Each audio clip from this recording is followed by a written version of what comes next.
So breakfast is a big thing for us because we never have time to hang out. So we do big breakfast. We're going to do pap and eggs and bacon today with stuff from the garden while you're going to make juice. Is she in? Yeah. Okay, fist bumps. Boom, let's go. Pap is an interesting thing in South Africa, obviously. We eat lots of it across all sort of nationalities and cultural backgrounds. Pap is a huge part of what we do in South Africa. This is Loeferland familiemeal from Bertus in Priska. To make pap is quite simple. A pot of boiling water, a tiny bit of salt, and we sort of just sprinkle pap over, and then we're going to whisk it vigorously. We're not making like a stiff pap or a crimmel pap.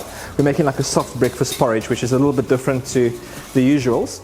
And while that pap soaks up water and becomes a breakfast porridge, me and my sidekick are going to go harvest vegetables from our garden. Let's go. What we get from Spekkie is actually a natural farmer. So in those droppings, he eats lots of vegetables and fruit. You know, we get like random tomatoes coming up everywhere, or watermelons, whatever the case might be. And this is crouching tomato, hidden tomato. So obviously here at some stage, some of Spekkie's droppings made into this particular spot. And you'll find these guys very randomly around the garden every now and then, which are just the most beautiful tomatoes. So he's not just our mascot and spirit animal, he's also a well-established farmer in the Basson house.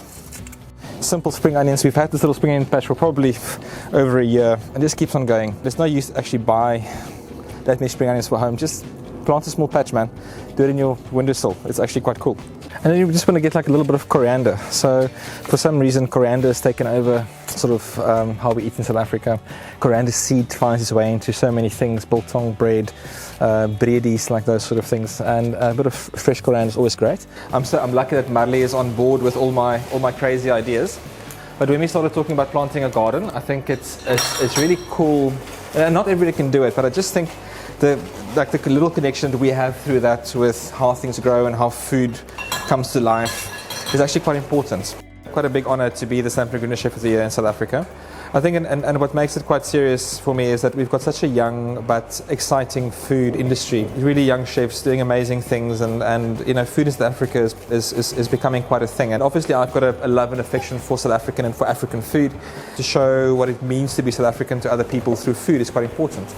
I think often people think that we should treat pap in South Africa like polenta, so always add cheese and always add butter and other things to change the pap.